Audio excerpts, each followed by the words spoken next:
హైదరాబాద్లో ఒక ఫ్లాట్ గాని కొనాలని ప్లాన్ చేస్తున్నారా? అయితే ఒక్క నిమిషం. మీరు కొనే ఆ ల్యాండ్ మాస్టర్ ప్లాన్ ప్రకారం సేఫ్ కాదా అని చెక్ చేశారా?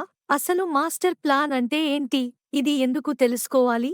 ఈ వీడియోలో సింపుల్గా తెలుసుకుందాం. మనం ఇల్లు కట్టుకునేటప్పుడు ఒక ప్లాన్ ఎలా వేస్తామో, అలాగే మన హైదరాబాద్ సిటీ మొత్తం ఎలా డెవలప్ అవ్వాలి అని HMDA, Hyderabad metropolitan development authority వాళ్ళు వేసిన పెద్ద ప్లాన్ మాస్టర్ ప్లాన్ 2031.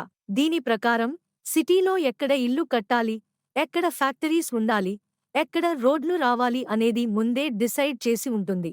మాస్టర్ ప్లాన్లో ల్యాండ్ని జోన్స్, ప్రాంతాలు గా డివైడ్ చేసి వాటికి కలర్స్ ఇస్తారు.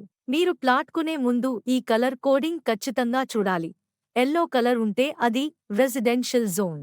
ఇక్కడ మీరు ధైర్యంగా ఇల్లు కట్టుకోవచ్చు, ఫ్లాట్స్ కొనుక్కోవచ్చు.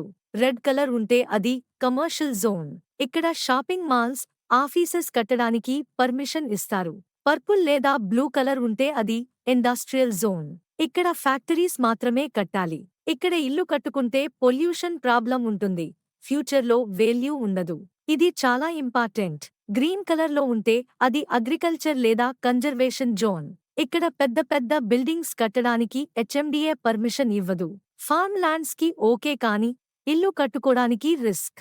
ఇంకో విషయం, మాస్టర్ ప్లాన్లో రోడ్స్ విడ్త్ కూడా డిసైడ్ చేసి ఉంటారు. మీరు కొనే ప్లాట్ మీద నుండి రేపు ఒక 100 ఫీట్ రోడ్ వెళ్తే మీ ప్లాట్ గవర్నమెంట్ తీసుకుంటుంది.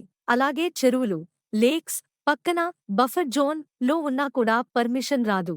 అందుకే మాస్టర్ ప్లాన్ మ్యాప్లో మీ సర్వే నెంబర్ ఎక్కడ ఉందో చూసుకోవాలి. సో ఫ్రెండ్స్, బ్రోకర్ చెప్పారు కదా అని బ్లైండ్గా కొనకండి. హెచ్ఎండిఏ వెబ్సైట్లోకి వెళ్ళి ల్యాండ్ యూజ్ ఇన్ఫర్మేషన్ లో మీ సర్వే నంబర్ ఎంటర్ చేస్తే మీది ఏ జోన్లో ఉందో తెలుస్తుంది. ఎల్లో జోన్ అయితే సేఫ్, గ్రీన్ అయితే ఆలోచించండి. మీ హార్డ్ ఎర్న్ మనీ, కష్టపడి సంపాదించిన డబ్బు ని సేవ్ చేసుకోండి. For more such content do subscribe RR Infra Property Consultants.